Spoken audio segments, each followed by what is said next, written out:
What is going on, everyone? Jay Bryan here, Here in Washington. and we want to welcome you to another edition of the Attention Span Podcast. We're back, man, taking a couple weeks off. Me and my bro are working through some things, or working on some things, not through some things, working on some things. Business is booming. Magnolia Lawn Solutions, got them contracts flying in on these folks. So, man, Jared, what's been going on, man? Check Same in. old, same old, man. Just been working and trying to get everything straight. Just been going, taking it a day at a time. It's not really too much to update. Just been doing the same things, man. Working on the business. Mhm. Yeah, watching my son, just getting everything straight, man. All right. Talk when you talking to the mic, like talk Okay. directly into it, just so the sound picks up best as possible. We can hear you. We can hear you. Just it'll be even clearer if you do that. Um, man.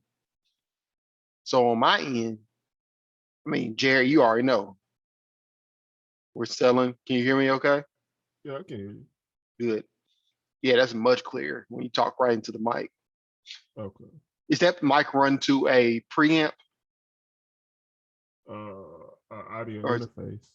an interface? Okay. Um, we need to turn up The game. how loud the sound is coming through. Uh, Not the game, or actually, yeah, it might be the game. Turn up the game a little bit. Right there. Yeah, turn it up more. Right You there. said, oh yeah, that's great. Turn that, That's turn better. that. So leave it there, but lean back, just so you can be comfortable in your chair. Say something.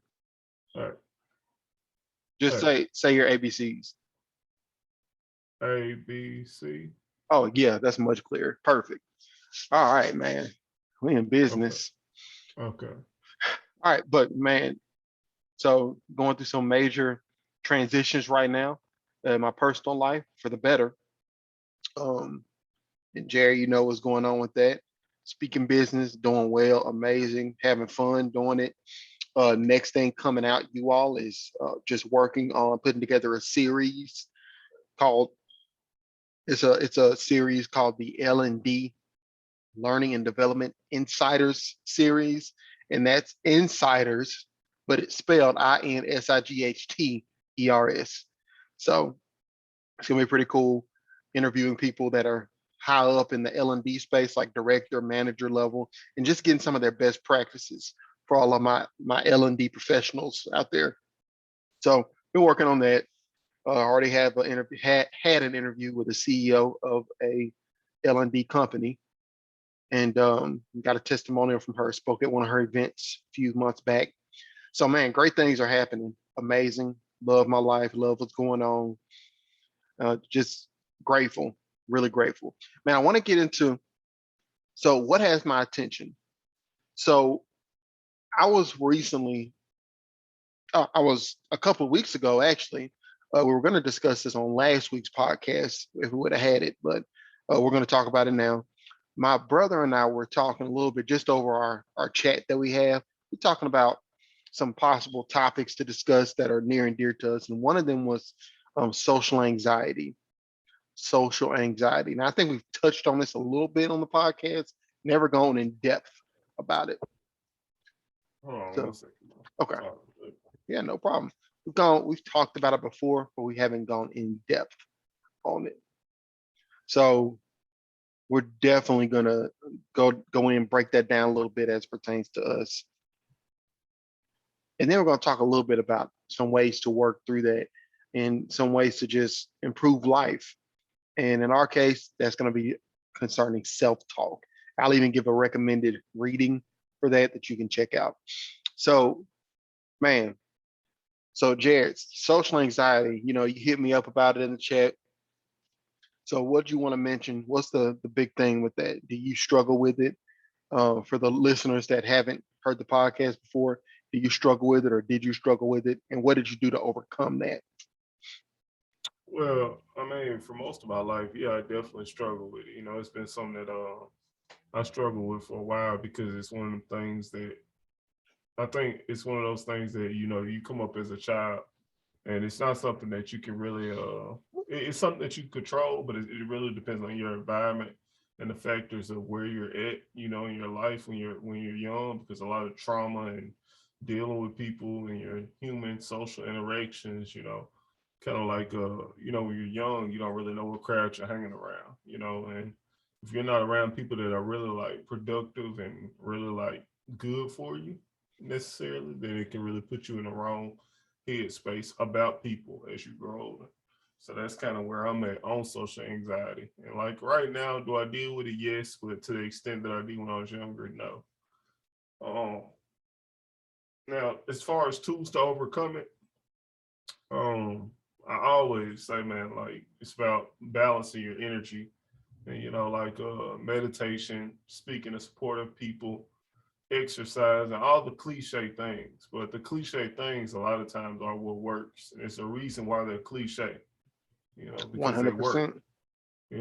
But you got to do them. You got to do them. You got to stay consistent. It's not enough to do them for 3 4 days, and you might feel good for like after you do it for 2 days, you might feel really good, but that's not enough because it's gonna come back inevitably.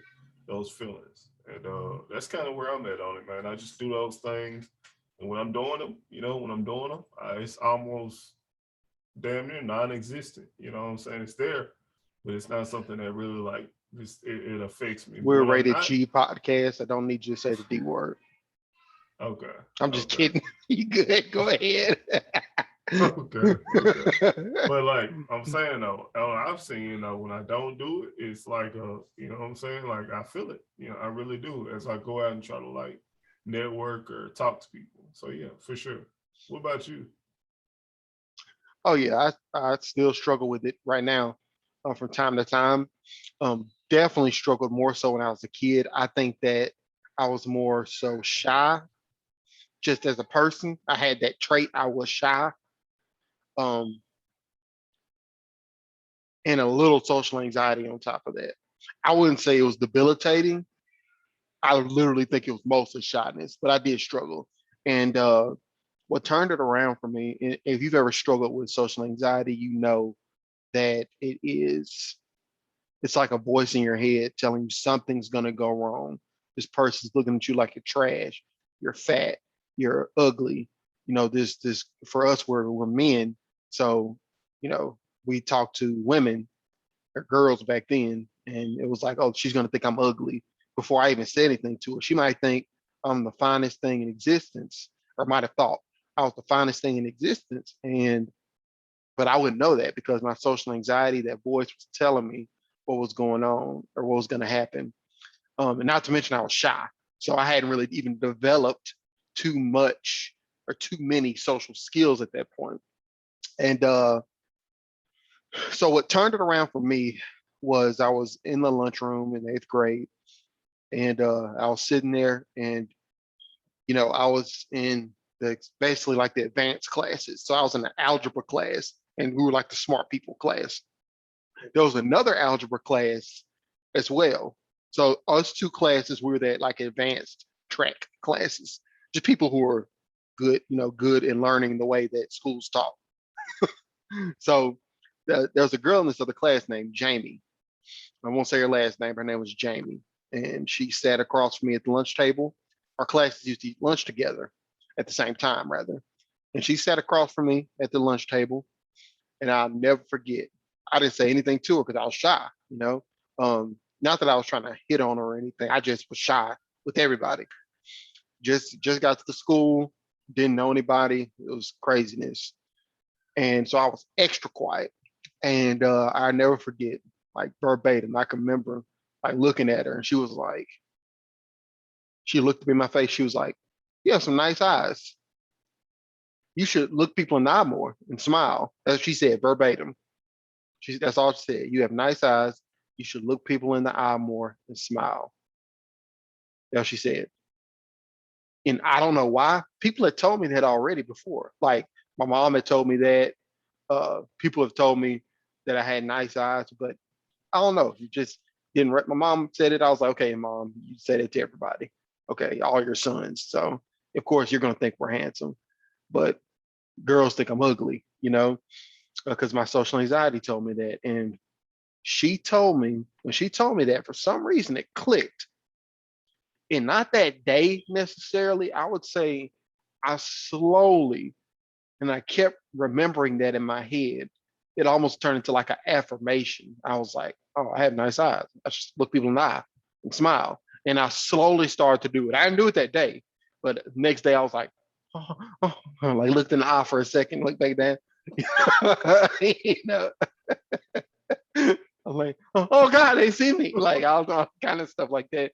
And it was a slow process. But I can honestly say that by over the years, I became more and more just myself, just talkative as my normal level now, to where I got pretty good at, just speaking to people. Um, but I still haven't really developed social skills. Not that good of social skills. I had decent social skills, but not that great. I was a little sarcastic. I was overly sarcastic in the wrong times. I was I would interrupt people a lot. I'll do all kind of things that just weren't really socially adept, weren't the best things to do, no tact in when I did it and what I did. And so what really transitioned me from that to what I am now today, which is at a much better level, was I got into personal development. And our brother, mine and Jared's brother, his name is Jeremy. He actually got me into the network marketing industry, and personal development is huge in that industry. It's really big because sales, direct sales. And I read some books, took some courses, and just learned those skills. Went out and sold. Um, Barely made any money in network marketing, but the social skills I gained were amazing. I'm talking about, they have changed my life for the better. And I think it never was about the money. It was about what skills I was going to gain. So I gained those skills, and that really turned things up to another level for me socially. I was able to network better. I was able to just go out and meet people, just a new person. I can have a conversation with a new person now and not feel that anxiety, or I might feel the anxiety. So now, current state, what do I do to battle this, or uh, to overcome this when it occurs now? Because I still get those thoughts sometimes, much less frequently, but I still get them. So first thing you want to realize is that, so anxiety is a feeling. It's a state of mind, actually. It's a feeling, and there's more to it chemically, okay, in your body. So I'm not a counselor. Well, I am, but I'm not. But technically, I'm not a licensed professional counselor, and this is not licensed professional counseling advice. Seek a professional if you need assistance, professional assistance with these things. It's not counseling advice that me and Jared are giving you. With that being said, anxiety is a mind state. It's thoughts for playing consistently in your head, and it manifests in your body and how you feel, manifests physiologically. The key is not necessarily stopping how it manifests physiologically, but stopping it before it can get there. And to do that, you have to address the thoughts behind it, the cycle of thinking. And so the big thing that helps me is what I call thought switching. And basically it's, whatever thought I think, like let's say I think, oh, well, this person's gonna think I'm dumb. Or let's be real. Or something. Let's do think of a real thought. Oh, this person's gonna be able to tell I'm a fraud. Like they're gonna know I don't have business experience. That's something that came up recently, that thought. If I let that thought go, I will spiral into social anxiety. And that'll show up in my conversation with this person if I'm negotiating a speaker fee or something like that. But if I can stop that thought in its tracks and replace it and switch it to something the exact opposite, I can then send that thought throughout my body and have a way better experience, at least physiologically. So they're going to think I'm a fraud. I'm a businessman. I'm not a good businessman. I switched that to I'm the best negotiator in existence. I am the best businessman to ever walk this earth. Now, is that true? I don't care. I don't care if it's true. I just need to believe it for that moment. So I look, I'm telling y'all, I'm my own best motivator. I'm talking about, I'm like in my head, I'm like, bro, you're a god of business. Small G, not G-O-D, not capital G, small G. You're a god in business. Like, you can talk to anybody. You're the best. You're attractive. You're smart. Like you got it all going for you. You got a family. People look up to you. You have impact in the community. Everything you touch turns to gold. You're the greatest you that's ever going to walk this earth. You're going to go down in history. You're going to go down in history. You're the greatest. Now, again, I'm not saying that all that stuff's going to happen or that all of it's necessarily fact. Maybe not yet. Might be fact in the future. I don't know. But that's what I tell myself to switch. And that makes me feel so much better. Even saying it just then, it helps me. So thought switching is number one. Number two, if you don't have the skills, you don't have the skills. I could say I'm the best basketball player ever. I go out there right now, shoot. I have a few basketballs, shoot out, brick, miss, because I don't have the actual skills. You can feel good all day and tell yourself stuff that'll make you automatically at that level skill wise. So you have to study social skills. You have to study. Man, one of my favorite people to study. And there's books. There's people you can look at. Chris Hansen, To Catch a Predator, bro.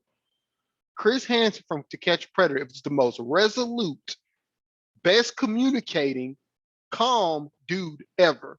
Even when he tells the predators off, for anybody that's never seen To Catch a Predator or his newer show, something with Hanson, I don't remember. Whatever. He catches child predators and he prevents them from whatever they're gonna do to children. When he's addressing them, even when he's like reprimanding them, he's like calm. They can be like, oh, like I'll fight you, I'll get you. And he's like, why would you do this? Look, here's the proof right here. Come on. He had a text message printed. And like I just love the way he communicates. I love how he carries himself. I'm not saying he's the best human being character wise. I don't know. But it's socially, communication wise, I really look up to Chris Hansen. So look for those role models. Look for the books, the people that you think are social, that you look up to socially. I ain't saying look up to them for marriage or, you know, finances or anything like that, but socially, there's somebody that you think is cool. You just think they got that good vibe. They got it going on. They're smooth. Those are some things you can pick up and use those skills. And the more you use them, the better you will be at them. So number one, thought switching. Number one is thought switching. Number two, it's going to be find role models or find models, whether that's a book or a person. So, and then Jared gave the other one, use the cliches, exercise, meditation, whatever those may be. So, and I've kind of alluded to this a little bit, but self-talk, man. Just want to talk about this and then we'll start to wrap this thing up, man. Self-talk is everything. We'll have to cover it more next week. Um, but I'll tell you all this. The way you talk to yourself scientifically can change your life. I'm not talking about The Secret. I'm not talking about manifestation, law of attraction. I do believe in those things, but that's not what this is. Scientifically, how you talk to yourself can scientifically change your brain for the better if you do it right. So there's a book that I'm reading, What to Say When You Talk to Yourself by Shad Helmstetter. What to Say When You Talk to Yourself by Shad Helmstetter. I'm not an associate of his, not getting paid to recommend this. I'm telling you what's been helpful to me over the years. And there's several other different books that can help with self-talk. And we'll talk more about those the next podcast. But for now, man, let's get into the announcements. So, Jared, Magnolia Lawn Solutions, what's up? What's been going on? Just pretty much just working on the business side of things, trying to get everything straight, the numbers and stuff. Um, it's growing. You know what I'm saying? Yeah, Where our customer base is coming along how we need it to, and we're taking it a day at a time, man. You know, it's pretty much cut and dry. The same. We rinse and repeat what we do. So yeah, everything's good at the moment. You know. nice, nice. And Central Mississippi only. And what's the website? www.magnolialawnms.net. www.magnolialawnms.net. That's Good, where you can find us at. good. And if you are a corporate trainer, if you're a corporate trainer and or you work with adult learners, period, college professor, corporate trainer, and you need help with learner engagement, making sure that your learners are getting the material and they're enjoying as they get the material, and also going out and demonstrating what you've taught them to demonstrate that return on investment to the company or whoever you're teaching the class for. If you need assistance with that, or just want to know some skills that you can add to your toolkit, reach out. Reach out to my assistant. You can reach us at info@jbrianspeaks.com. Again, that's info@jbrianspeaks.com. That's info@jbrianspeaks.com. And the website is jbrianspeaks.com. JAYB as in Bravo, RIANSPEAKS.com. And with that, you all, I'm Jay Brian, I'm Jared Washington. and this has been the Attention Span Podcast. We'll catch y'all in the next one. Peace.